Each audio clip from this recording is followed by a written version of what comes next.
because they had to, pull their solutions from somewhere, right? So, where it really started was the online gamers. And I mean, there's people, this is like a whole ecosystem that I was not aware of before I, joined this whole thing.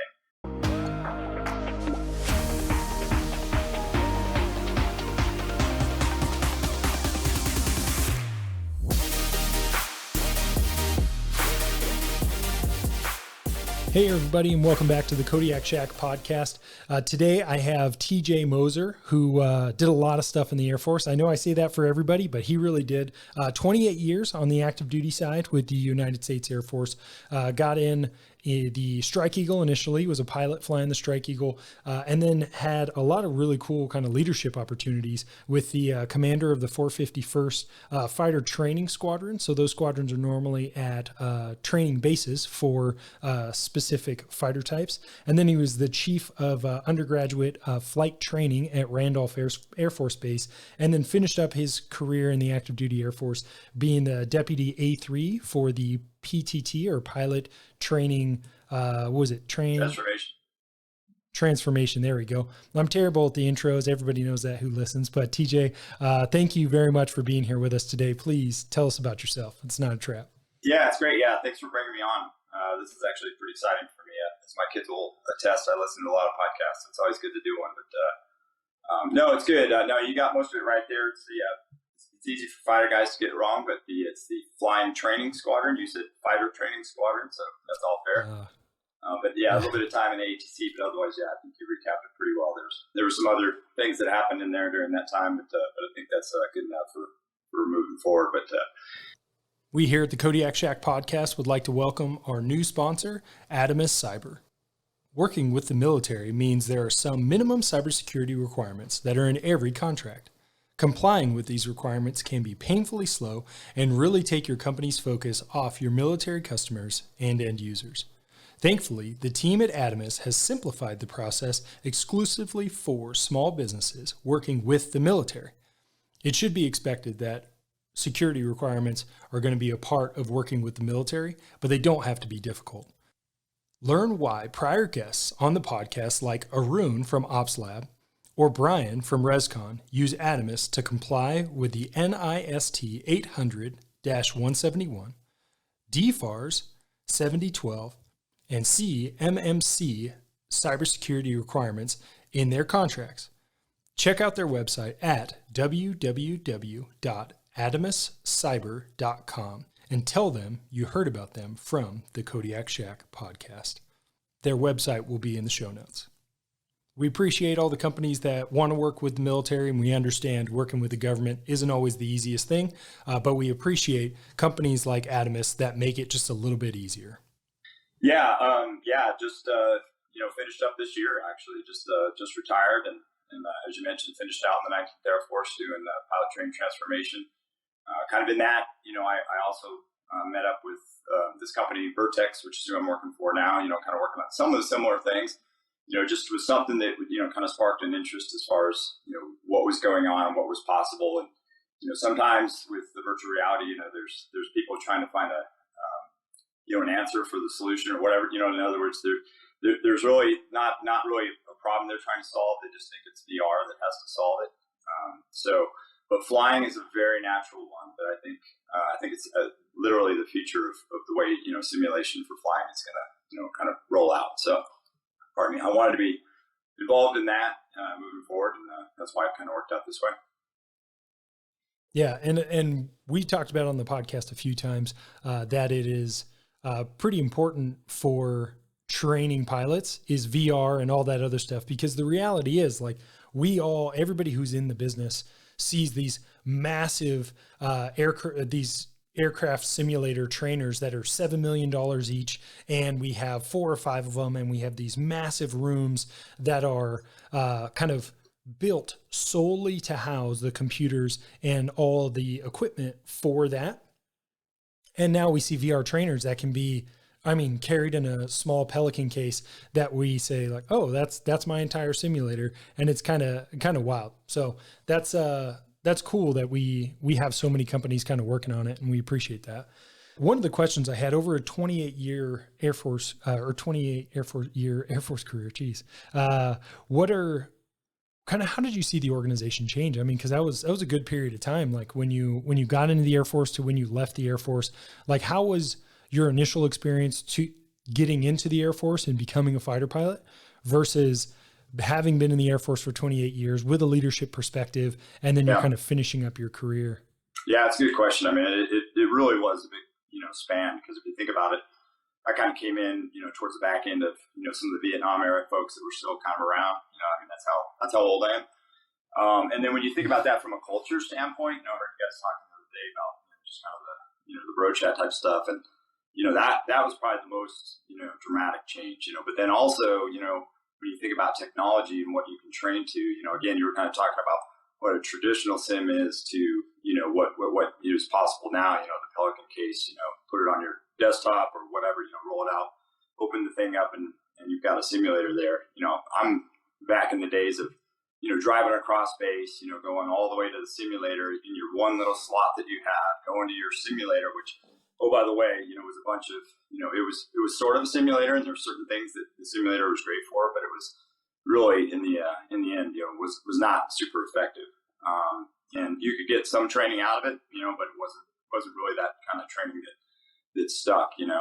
I always tell the story of, guys getting in there and, you're out there trying to find your target, and there's a bunch of globs on the ground, and then you have this like one built out area, and you're like, I think my target's in that area, so, yeah.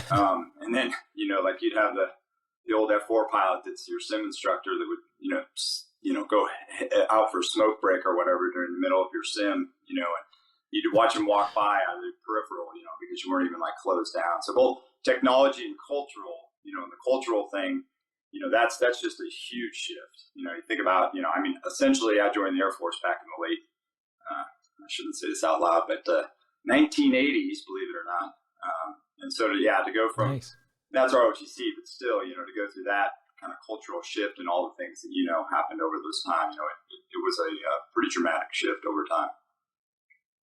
Yeah, I bet. And it's so funny because I mean, I joined a few years after you, but that was my similar experience. It wasn't F4s. It was, I guess it was one F4 guy, but it was, A model F-16 guys who were doing the same thing, who were like, oh man, you kids these days. And sure. But the thing that cracks me up, and people probably don't realize this when we talk about a simulator, again, these are massive simulators with tons of computer racks.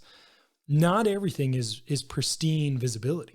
So, the majority of the maps that you look out the window on are not always perfect resolution or perfect quality. It's the target sets are going to be good quality images. Your airfield is going to have good quality, but everything in between, like making that a quality image, used to just cost money. Everything you wanted, like a high quality rendering, was just dollars. And so, one of the things I got told about a previous simulator I was using was that the vast majority of the computers that are actually in a sim building are just to run the visuals.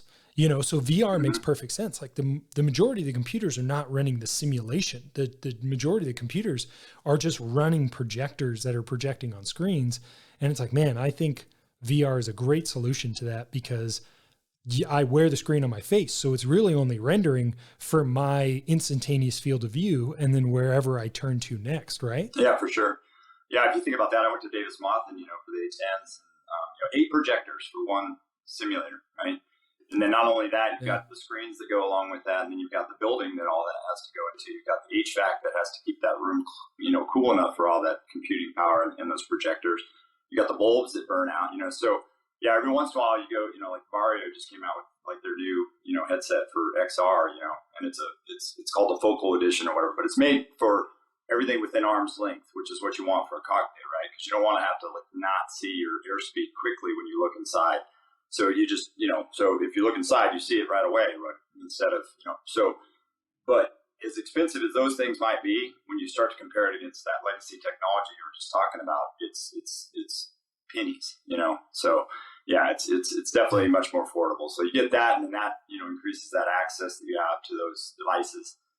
That access, again, that whole thing about driving across the base and go into the simulator for your one block with the guy that's going to go out on a smoke break or whatever. Now that's, you walk out of your flight brief and it's right there. And you go, hey, I need 15 minutes to go work on that one procedure that didn't quite get right or didn't quite see the side picture or whatever, and it's right there. And you got an instructor, or maybe in the future, automated as well. So I think it's just the perfect use case for VR. And I think, and correct me if I'm wrong, because you were at 19th Air Force working with the people who are kind of championing these things. I think VR made its initial break into the flying world, at least in the Air Force, in AETC, Air Education and Training Command, in the the undergraduate pilot training side. Would you agree with that, or am I missing something that was kind of early? No, that's well, I'll back it up a little bit, because they had to pull their kind of their solutions from somewhere, right? So where it really started was the online gamers. I mean, really, that's where it really started. And I mean, there's people. This is like a whole ecosystem that I was not aware of before I joined this whole thing. There's just people who in their garage or their basement or whatever, they built out. I know a guy built a 737 in his basement. There's a amazing thing called the Warhawk Project, where a guy built out, probably much better sim than that one I was talking about, in Davis Monthan. And he built it out, in his, I don't know where, but, his basement or whatever. And it's incredible. So I think PTN, when they came online, it was, people were seeing that and going, hey, people are teaching themselves, how to fly. And they're using some of the products that are out there. I mean, heck, I even remember back in training, where, guys would go out and get Microsoft Flight Sim. It wasn't very good at the time, but at the same time, they could go out and just kind of get their procedures down. Even some of it was even like getting the low level, kind of just some of the visual references and whatnot, stuff that was, we're talking like back in the 90s, stuff that was still available to them. And what really made it kind of work for them was that those guys were doing well, during, their training, and people were, trying to figure out where they were getting the additional training. And it was from products like that, like Microsoft Flight Sim or whatever. So yeah, I think that's where it really started. And then in 2018, PTN, I think, just said, hey, let's take a broad look at what's going on. General Quas said, hey, go run with scissors up in Austin. And that helps. I mean, it doesn't work without, that, kind of leadership to go, hey, look, I'm going to tell you guys to go somewhere else and train somewhere else and just like see what works, right? And not everything worked, right? And some things got, thrown out in the process, and then it kind of settled in on the things that were working. And then from leadership, kind of supporting that, from General Goldfein, as it's transitioned to General Brown, you got to have that kind of support from the top. And then, of course, the most important thing was the funding, right? And then as 19th Air Force took it on, General Wills really dived right into this. And he was definitely a huge proponent of this. So, again, you have to have that leadership from the top, or it just doesn't work, right? You can beat your cranium against the wall for only so long. And then eventually you just go, all right, we're just going to do things the way we used to do them. But you got to have that support from the top. Yeah. And that was one of the things I've told my innovation intro story a few times on the podcast, so I won't get into it, but that's what I loved about the innovation side was it was go find ways to do things better. And because I think anybody who's been in the Air Force, even short period of time, can see there's some inefficiencies. So it's great that you're given that latitude to try to come up with solutions. And so I want to build a mental picture for everybody who hasn't gone through undergraduate pilot training and IFF and a FTU or a B course for a specific MDS or aircraft type. But so what is this VR trainer replacing? I'll explain. And I know TJ and I probably did the exact same thing.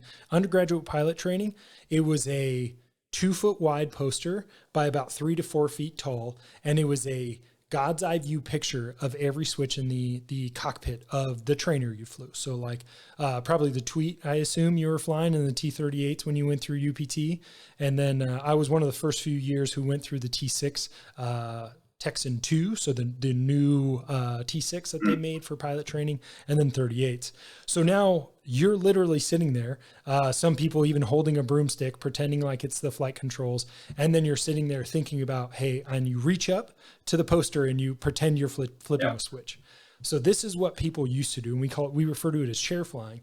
And I'm a big dumb caveman, obviously. Why wouldn't I be a podcaster? Because I don't know how to use computers. But what I did when I got to the F-16 training course was I had the stick and throttle that HOTAS made. It was the HOTAS Cougar, and it was the identical to the F-16. And instead of hooking it up to like a Microsoft Flight Simulator, I would just sit on my bed and think about flying the F-16 and hit the buttons and switch the master modes and all those kind of things.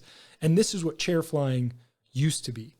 And then now today, we are talking about a student being able to, in an unclassified space, and then probably in a classified space in some ways, be immersed into a world where they can be in their jet and fly around or get these, what we call sight pictures. So train your eyes and your brain where things are going to be and where to look. And so from going from a poster that's on the wall that you pretend to flip switches to an immersive world where you get to experience it like that, there is no better training than that. And then, it's only going to get better over time. So I don't think people understand the gravity of this VR, the MR, the AR, the XR, all of that. It's an order of magnitude, if not more, difference in the quality of training you can get as a student.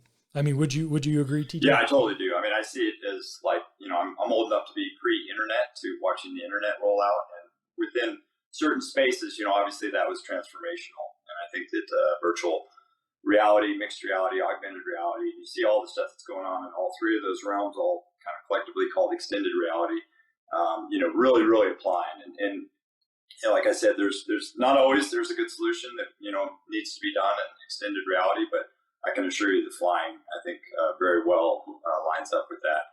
And back to your point of talking about chair flying, it's not only that. I mean, I can remember even closing my eyes, you had the poster on the wall, but just closing your eyes and just trying to visualize different things. Now, that's not really what you have to do.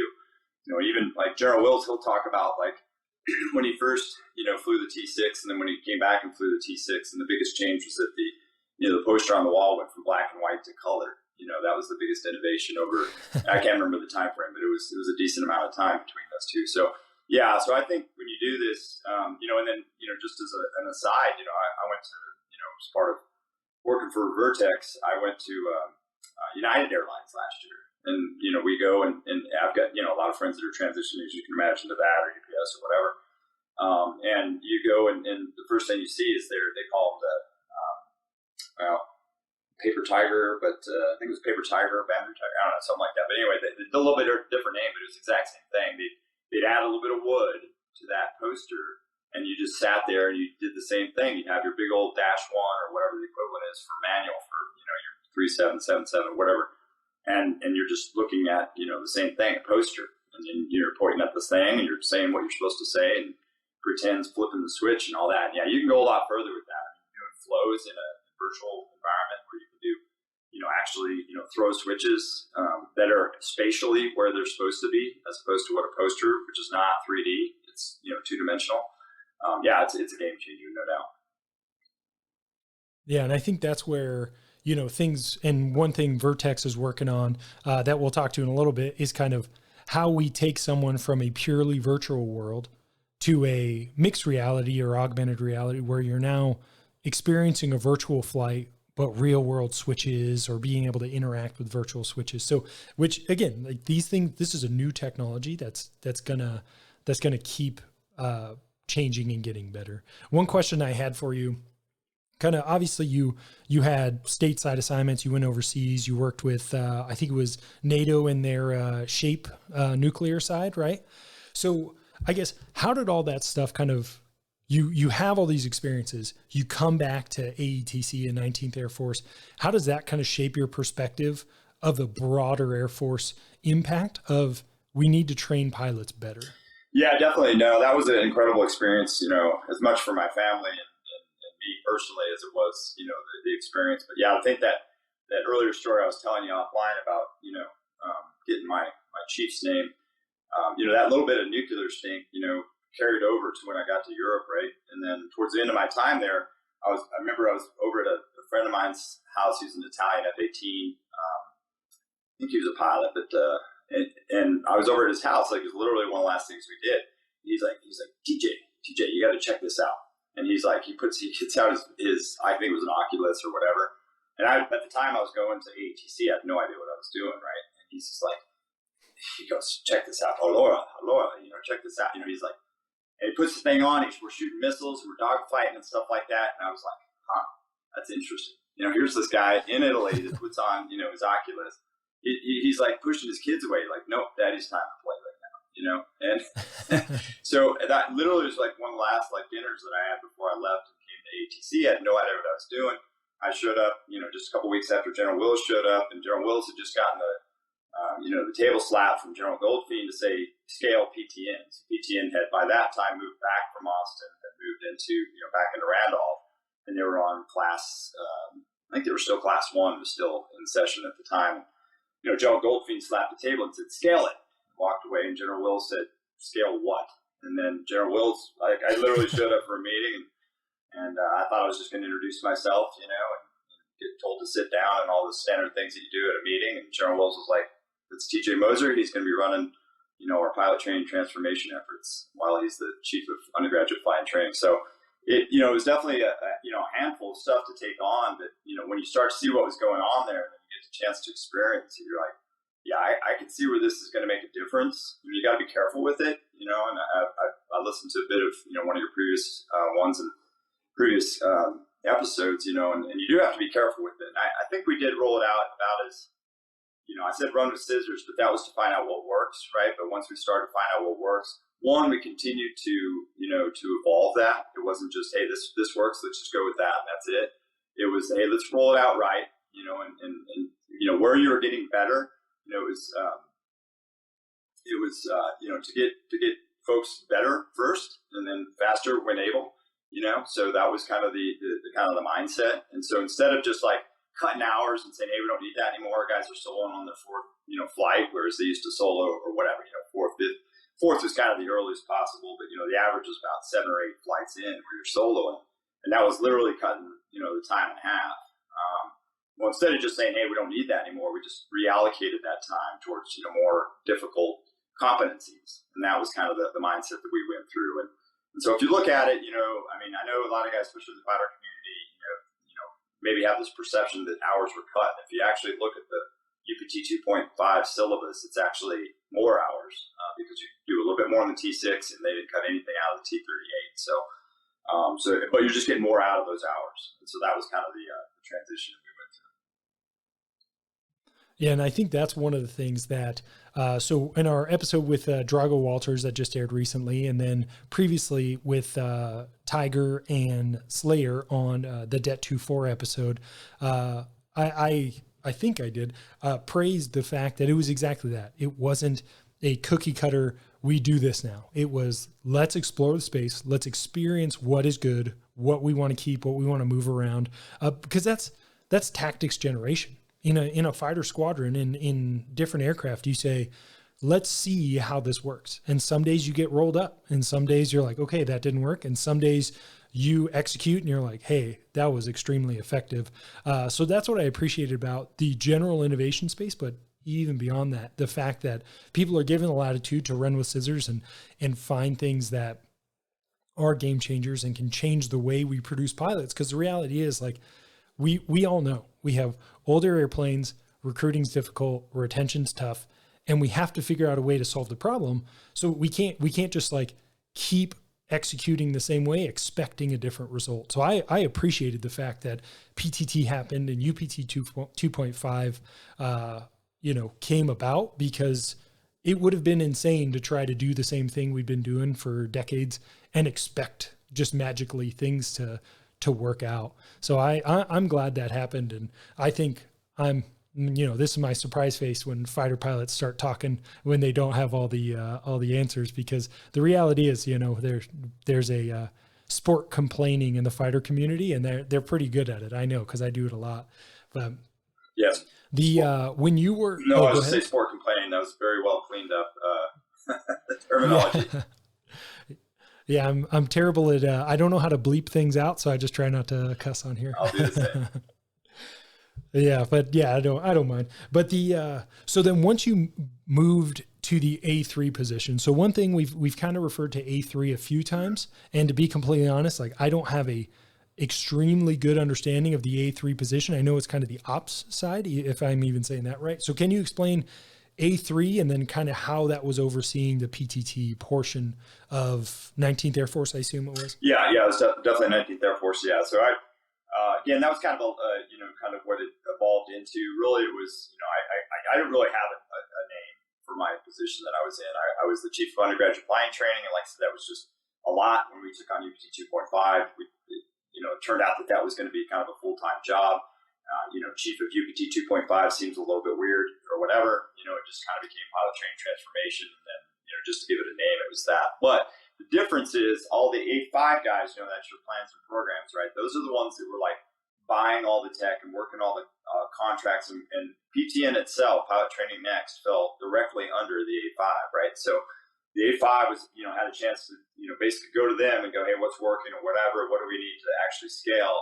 And then what my role was to help scale that, right? And so from the 3, you were talking about like building the syllabus, trying to figure out how you're doing this at a base without interrupting, this machine that's already running, and you can't really interrupt at all, like period dot. I mean, it's just, as you know, things like COVID, was a blip within ATC. We just kept going. We basically just trained right through COVID. Things that are a little bit harder when you have, issues with the aircraft. So if you remember the OBOGs issue with T6s when it shut down for, the oxygen system, you had the prop sleeve touchdown, years and years and years ago. You had T-38 problems, recently, and of course still have those because it's just an older aging, aircraft or whatever. But you just have to train through those as best you can. But that's kind of the 3's role, to keep that operation just kind of running, right? So that's kind of where I fell, and I was working, like I said, the syllabus and just making sure that the scaling of that worked. And then when it came to the actual technology, I went down to the 5 and said, hey, what do we need next, and how do we get after those things like seamless access to content, and, and incorporate immersive training, all of those, craft, all those things were kind of, planned out and funded through the 5, if you will. So yeah, so you pretty much got it right. 3 is just operations, and 5 is kind of your thinking ahead group. When I think I was actually talking with one of the innovation companies kind of offline, and they didn't realize that there was an A3 in each organization, like each MAGCOM, each even numbered Air Force has their own A3s and 5s. Cause they, when I said, hey, you want to talk to A3? And they said like, oh, we did at ACC. And I was like, well, I meant at, AETC. Yeah. And he's like, oh, I didn't know that was a thing. So, I mean, there's a lot of people working to make these things happen. How does it work when you're you're kind of in the ops side, and you're in the A3 section, and we have those if you want to call it like a black swan event, or just an event, like how could we have foreseen, the F-16s, being grounded, all the D models being grounded for a period of time, or T6s breaking, or 38s, like what does that do? Cause we have projections of production. Like how does that work out? Or do we just we obviously roll with the punches, but being there, how do you kind of work through those things? Well, yeah, our kind of gold number was 1480, right? 1,480 pilots a year, we hardly ever hit that. In fact, if you look back in the day, we were closer to that, and kind of dipped over the last few years. Things like the OBOGs and prop safe touchdown, you name it, COVID or whatever, all those things put pressures on that, right? So you really don't have any sort of relief from trying to hit that number or close, right? And we were down to 1100s. I think by the time I left, they were pushing a little bit closer to 1480, but there was some, I wouldn't call them inflated numbers in there, but when you're getting your wings in the T6 instead of getting them after T38s, that's going to add to your numbers just a little bit. That's kind of a temporary bump, if you will. Pilots that are mostly trained but not fully trained. So, but anyway, all that aside, yeah, it doesn't stop. Is the bottom line. So things like OBOGs were just brutal, right? And so what was the decisions at the time? They didn't have a lot of good decisions to make. So you just go, all right, we're just going to accept a pilot with fewer hours because we can't, just turn that spigot back on and get them back up to the same number of hours. And then that kind of, in my time while we were there, we slowly realized that, hey, that may have been, somewhat short-sighted. Again, I don't know that I would have made a different decision at the time. And you just have to, try to add those hours back in. And then with UPT 2.5, it changed everything because it added hours in, but it also said, hey, we're going to ask more out of that student. We're going to try and get more out of that student through immersion. And then we're going to get them to a point where we're going to, tell the FAA that they're certified to go be pilots in the Air Force or out in the national airspace or whatever. So, so that's kind of how that kind of rolled out. And they're still, I think, working through that. The Air Crew Summit is next week, and that's always the litmus test of the Air Force to go, hey, ATC, how's it working out? How'd it go last year? And I've been out of the game for about a year, so I don't know exactly how they did this year, but I do know that they were on an upward trend, and they were on an upward trend when we left as far as just production. But to your point, it doesn't stop. I mean, it's just somewhat relentless. I mean, COVID was a blip. I mean, COVID was like, interesting, we got to go fly. And that's how we did it. Some of that comes on the backs of the instructors. You got to be creative with how you do it. Swapping crews and doing A team, B team stuff, and trying to keep some sort of social distancing and all the stuff, masking and all the stuff that you go through. But at the end of the day, you're mission essential, and you got to make it happen. And that's what we do, right? That's what the Air Force does. Yeah, and I think one of the things, just giving the broader perspective, and we'll keep a 60,000-foot view on this, but there is COVID stopping our production of pilots or stopping our ability to wage war today or in 5 years or in 10 years. That's an issue. That has global repercussions. So the fact that AETC can keep producing pilots and keep feeding ACC and AMC and all those people with people, that is a global impact. So I think people probably don't understand the gravity of that we're still able to do our jobs through something like that. And I think, being an FTU instructor pilot through it wasn't my favorite time in the Air Force, but it was definitely one of those times where, like you said, you just have to do it. And I imagine, which I don't know for certain, but I imagine people like, you going through pilot training, me going through pilot training, the students today are just like us. They are driven, they are dedicated, they want to achieve, not because they're forced to by the IPs, but because they have an intrinsic desire to do well. There's that Robin Olds quote, like, you have a fighter pilot has a desire to do well in their own eyes, but also in the eyes of their peers. And I think that's one of the situations where people understand, like, hey, the pilot training will be stressful no matter how, because one, it's inherently dangerous, but it's also something that you want to achieve. You don't want to fail at it for self-preservation reasons, but also just because you want to, achieve those lofty goals you set before yourself. One question, you talked about craft really quick. Had you worked with craft? Because I'll say, like, OHW. No, I was just about to say, no, craft was actually, that was the one that, I do a lot of, triathlons, marathons, that kind of thing. So for me, and then, just having flown fighters, and then going through the retirement process, things like, how your back holds up. When I went into my VA appointment, the guy, sat there and he went, okay, 28 years in, you flew fighters for this amount of time.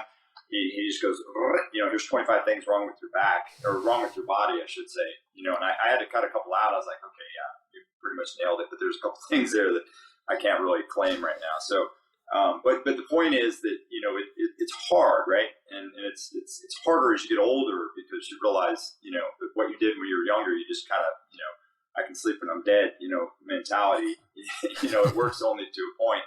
And then eventually your body kind of catches up with you or whatever. So craft, kind of taking a look at that. And then also, it's not just the physical part, right? There's also the resiliency and just kind of giving folks tools, right? And especially in today's world, you really need those tools, something to fall back on, whatever that is, mindfulness or whatever it is. But there's a lot of different ways to train. And ours was just, here's a Snickers bar and a Mountain Dew and just power through it.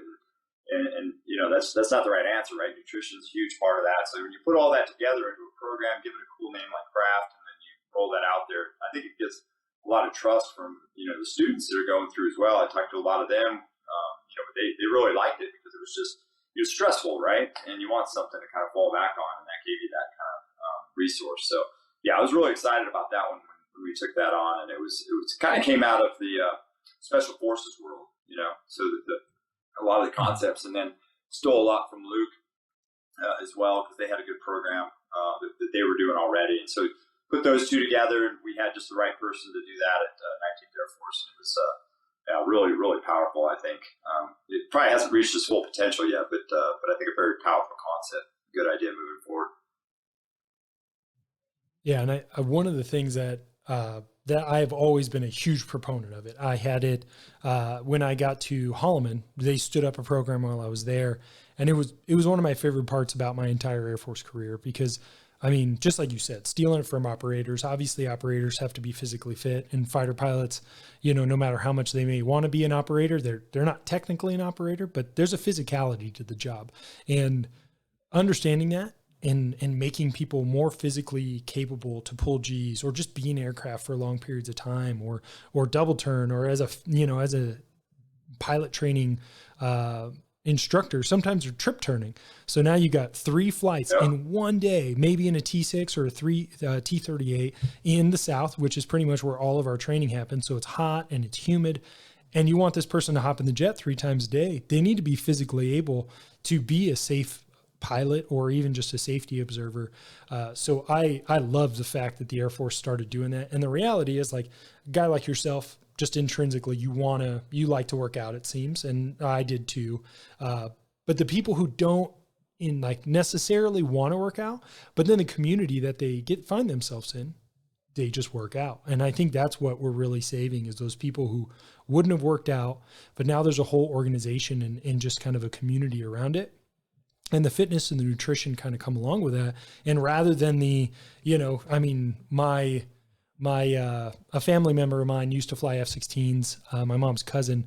And, back in the day, it was red meat and cigarettes and all those things that help with G tolerance. And nowadays it's like, hey, you need to have some physicality to your out of the jet life. And that's it's not going to make you bulletproof. You're not going to be able to pull G's indefinitely, but it's going to make you better. Like there's a certainty there. So I love that program. And like I said, I think too, it also speaks to the broader kind of, let's keep evolving, right? Let's listen, right? Because there's things that are changing. And, I would say the same on just immersive technology, it wasn't just, look, there's limits to virtual reality, right? And, I know you want to talk a little bit about mixed reality, augmented reality and all that, there's limits to that, and you have to keep evolving that. Really, mixed reality, as you can imagine, pretty much everything from here up you're seeing outside is all virtual, right? But then you look down and there's different ways you can do it or whatever. Where you can see your hands, you can see everything you're touching, and that kind of gives you that tactile feel or whatever. But those things, and then putting that together in a crew concept, again, VR for the most part is you're flying a single seat and you're going to go out there and learn procedures. But we all know, well, for the most part, unless you're single seat, as your final, answer or whatever you're going to go fly, you're going to be working in a crew, right? So you got to be able to kind of tie all those folks together and, have them, all working off the same virtual space, right? So, but my point, I guess, is to say that, you have to keep evolving all of those technologies. It's not just, hey, this works, let's just make that work, and that's all we're going to take from that technology.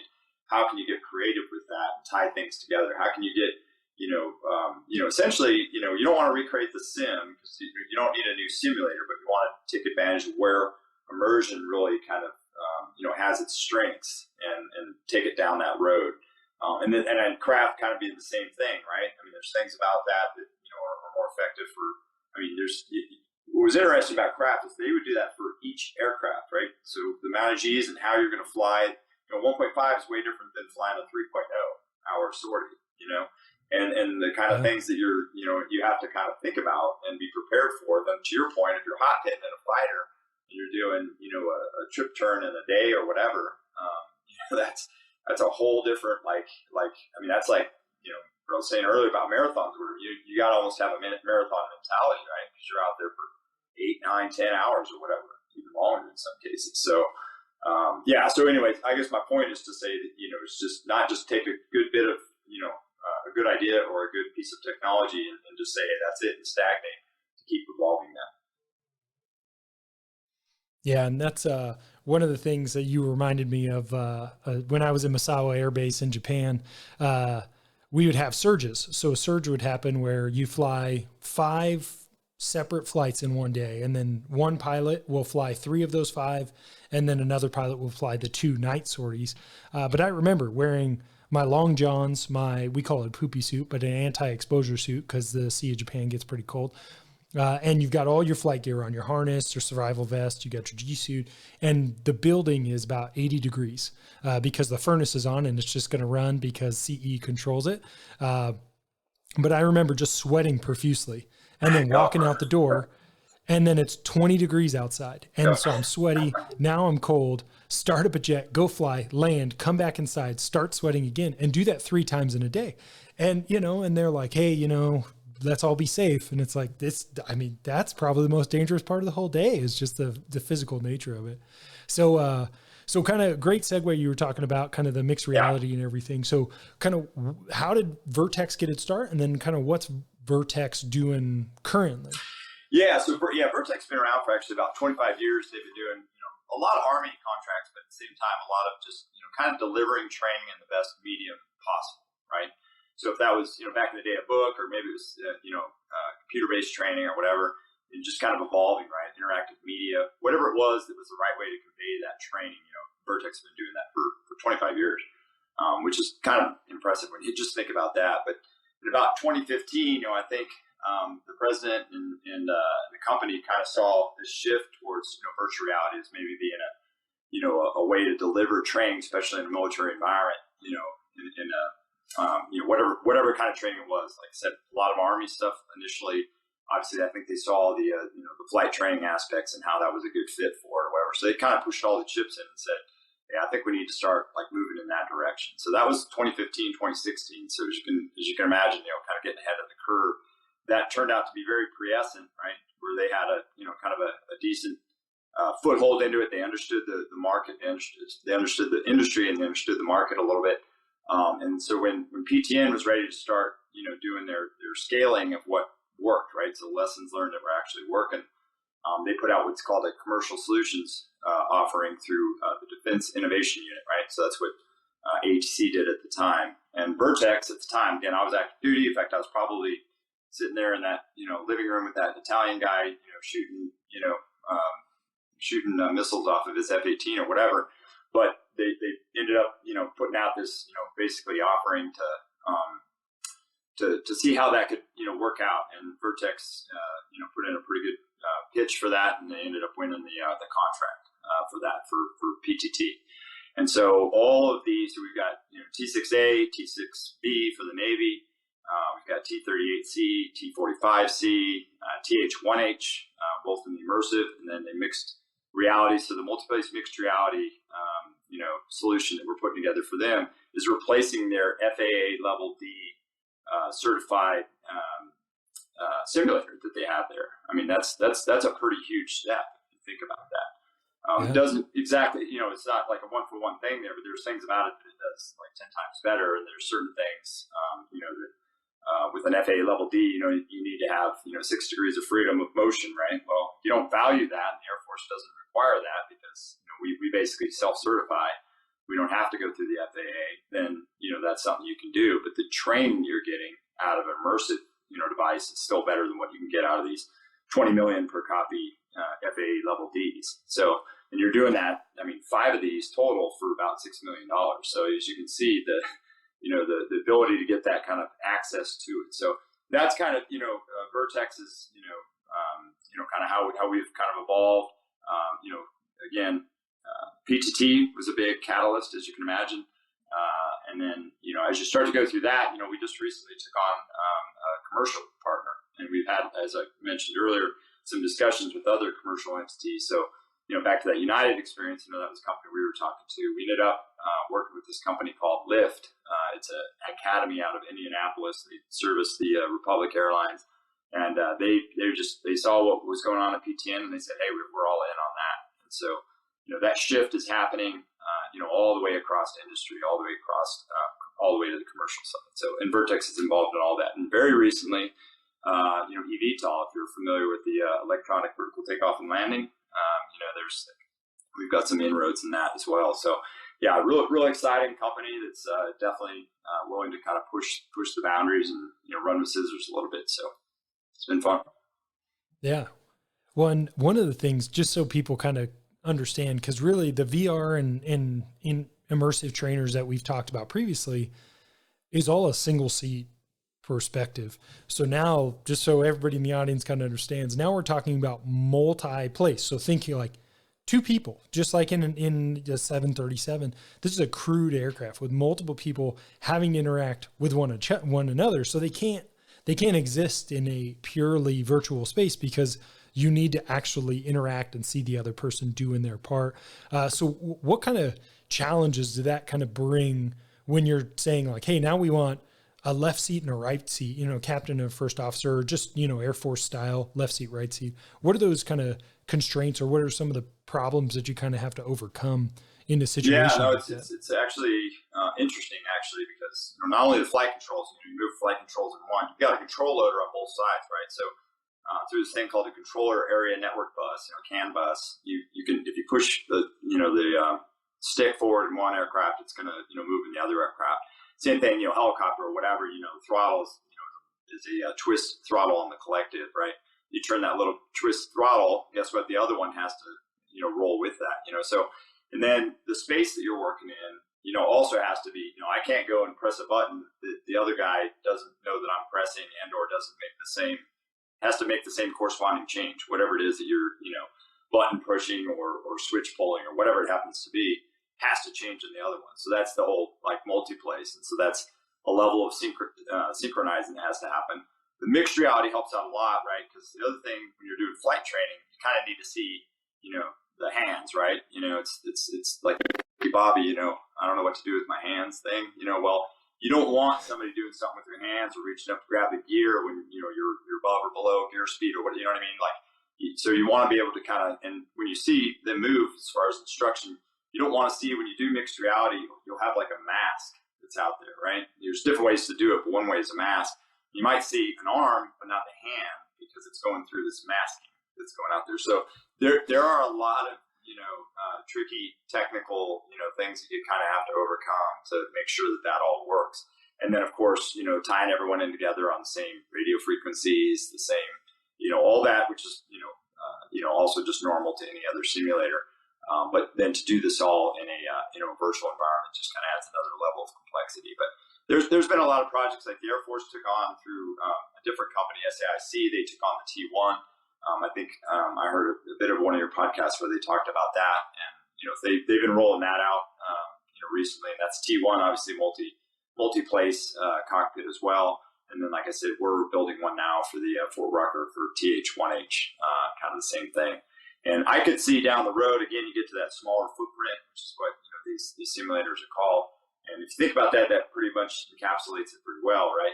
Less HVAC, less building, less. You put them on a small platform if you want. If you want the 6 degrees of freedom, you can put them on a small platform. You don't have to move that huge thing around because most of the visuals are right here, right? And then of course you add that to with as much of the cockpit as you want to build out. So you could for the TH1H, basically it's everything inside the cockpit, and then you just mask around that down to the chin windows underneath, like the displays.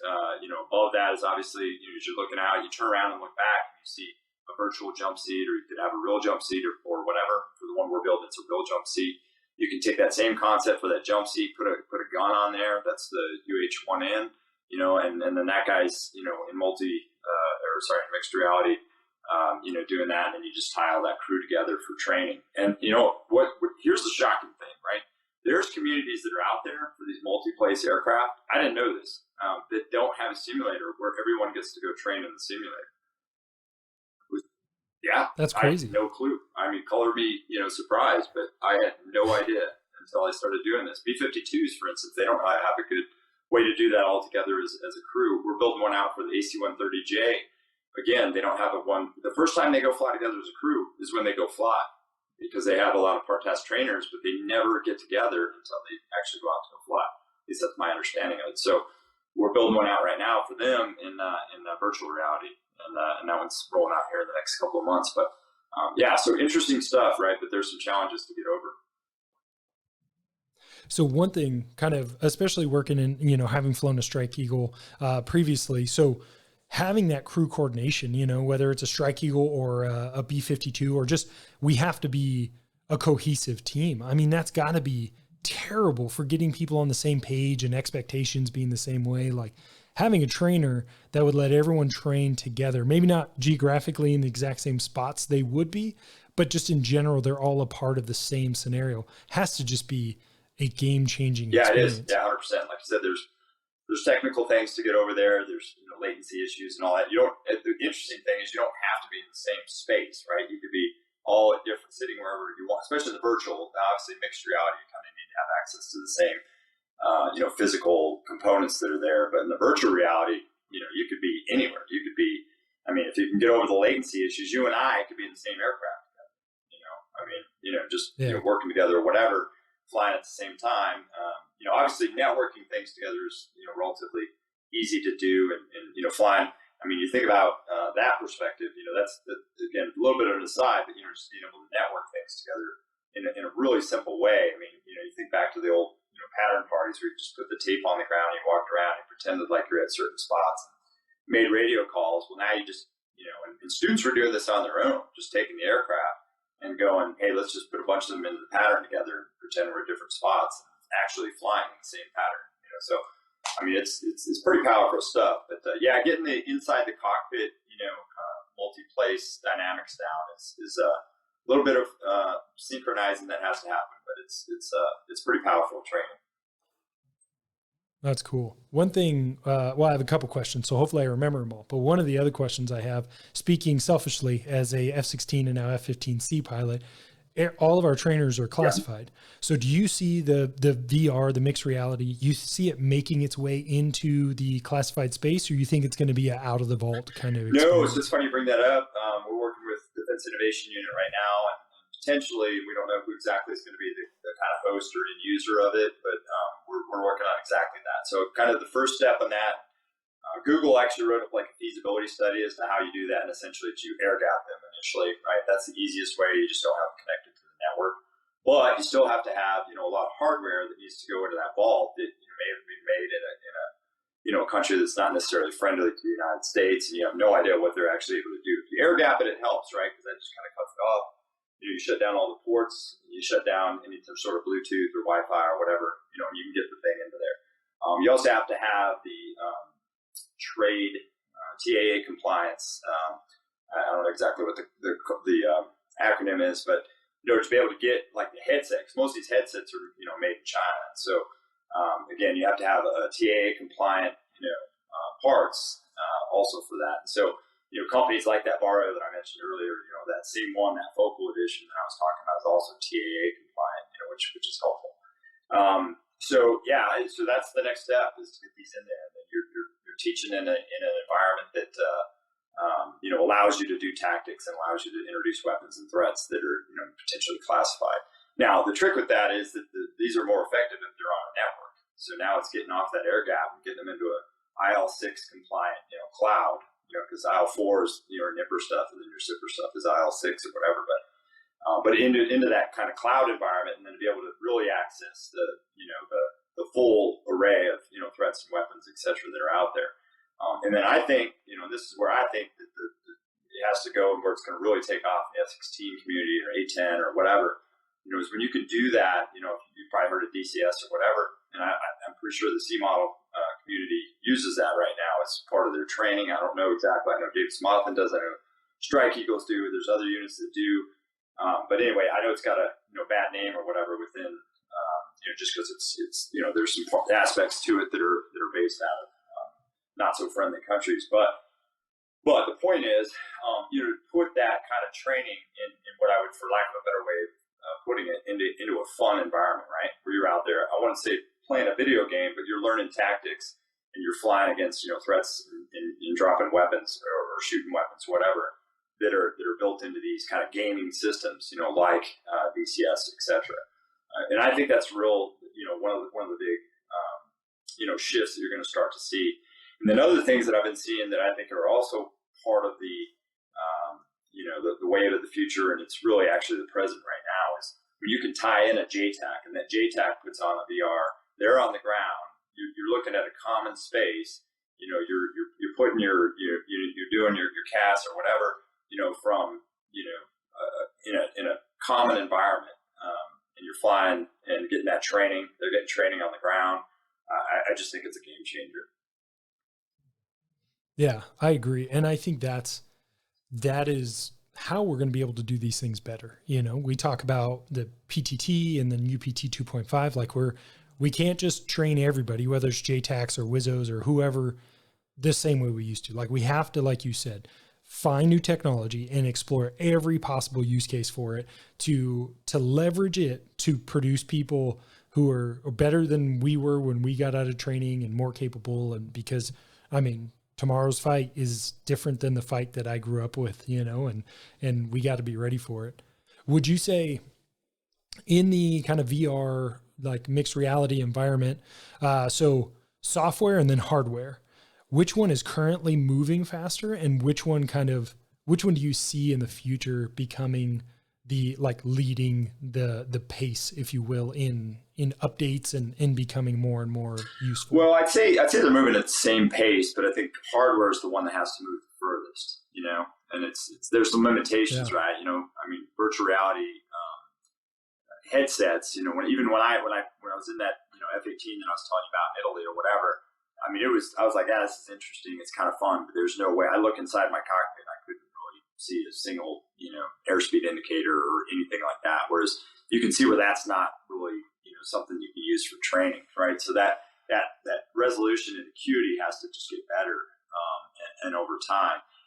The other thing is if it isn't like super, has good resolution and or good latency, because there's kind of two things that are going on there. On the hardware side, you got to keep the frames per second up to where you're not really seeing this kind of laggy, kind of jittery, and then it can't be out of focus, right? Because your brain's trying to focus that, right? Your eyes are trying to focus on that. The other thing your eyes are trying to do is your eyes are in your mind, you're looking miles off in the distance, or maybe just a half mile off in the distance. In reality, it's 2 inches away, right? And so that kind of leads to things like cyber sickness and whatever. And so when I first got to ATC and put on the first, headset that I put on, I was like, boy, I don't know. One, I can't really read my airspeed gauge, whatever. I need to look inside quickly because I need to see what speed I'm on final. And then two, I need to be able to, do this for, whatever, 45 minutes or an hour. And I couldn't do either at the time. But that has come a long ways. And nowadays I can put it on for an hour. And it's not a big deal at all, or an hour long or whatever. But really doesn't phase me one bit. So that's the hardware piece, right? And then the software piece, you got kind of a couple of tricky things that go on with the software, right? Like the avionics and the aero model need to be good enough for training, if not, the aircraft. They're as good as a sim, let's put it that way. And I say the sim, but that's kind of a funny thing to say, right? As good as the simulator, as the real simulator. Well, what's a real simulator? Kind of an oxymoron, Yeah. but it has to be good. So the aero model has to have some where you're getting something out of that, right? Where you're actually going, hey, I'm getting the muscle movement out of that. The avionics, you don't want to have something where you go to a menu and that menu doesn't actually exist in the aircraft. That's negative patterns. And so there's that, and then there's also the environment that applies in. And not only the environment needs to be, kind of realistic, and the weather has to kind of look right, and all that kind of stuff. The terrain, when you go out there, local area procedures look like local area procedures, and it's actually like, hey, there's that Quonset hut that they were talking about. It's on the river, like they just talked about. You know what I mean? And so there's a lot of stuff that has to go on there, and there's just strife in all of those. So I'd say they're moving at the same kind of pace or kind of lockstep or whatever. But I think hardware had to come the furthest.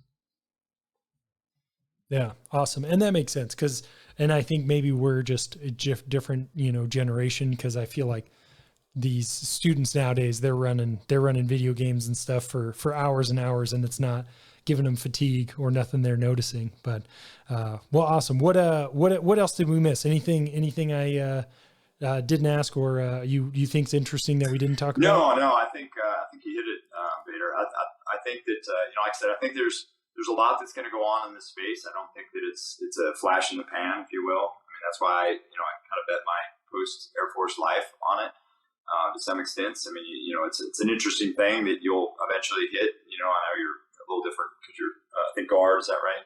But at some point in time, you have to kind of go, all right, well, that's what I did for 28 years. What do I do next, right? What's interesting? What is relevant, and obviously virtual reality. I should just say extended reality, because I do think that virtual reality has its kind of limits, if you will. And I think it's great for what it's been used for, and I think it keeps the cost down because you're not including all that kind of hardware that goes along with it. But anyway, really the future is kind of a mixed reality, if you will, and then augmented reality. We haven't quite gotten into that, and I won't go down that field, but I'll just throw out that Red 6 is doing some amazing stuff there, right? Where you go out and actually fly in a real aircraft, and you look out on your visor, and here's a projection of a tanker, or here's a projection of threats and weapons. And, instead of like back in the day when we used to fly low levels and say, all right, there's the SA-2 coming at you, look at that, telephone pole that's flying at you, and you can see the big smoke trail, and you do some glib 2 or, whatever, sort of reaction that you got to do for that. It's like, okay, it's over there, whatever. You actually look over there and see a missile flying. I mean, stuff like that is just like, to me, is just like, wow, mind blown. So yeah, I think that, and then just kind of tying in the rest of, the Air Force, everything else that goes into that, right? You got maintenance doing, learning how to take care of an aircraft in virtual reality, where they've actually, have, seen a part and, worked on it and changed it, and, 1,000 times before they ever have to go do it, right? Because they can do that in virtual reality. I mean, just stuff like that, to me, it's a game changer. The Air Force is moving in the right direction there. So, I think it's an exciting space moving forward. Yeah, I totally agree. I think it's very exciting, and we love talking about it. So thank you for coming out and joining me. If you'd like, how can people contact you and reach out if they want to work with Vertex? Well, I'm real big on MySpace, so that tells you how. No, Tmoser at vertexsolutions.com. Other than that, just LinkedIn's pretty good for me. So Timothy Moser or whatever. I know a lot of people reach out to me on that. And really, once you start kind of getting into that, it's a weird kind of ecosystem of people, but it seems to be, kind of a lot of the same. But LinkedIn's pretty good. So LinkedIn and straight via my email is probably the best way. Probably not going to find me on MySpace. Yeah. Well, great. And I'll add your email and your LinkedIn to the show notes if anybody's looking for it. And everybody, you know how to contact us, info at Kodiak Shack. If you want to email us, tell us how good or bad we're doing. And then KodiakShack.com if you want to check out our website and listen to the audio there if you're into that. But, TJ, thank you again for being here. And I appreciate your time. Yeah, it was great, Vader. I enjoyed the podcast. I've been kind of binging over the last couple of days. So really, really enjoyed it. It was really a good time. So appreciate it. Awesome. Thank you very much. Bye.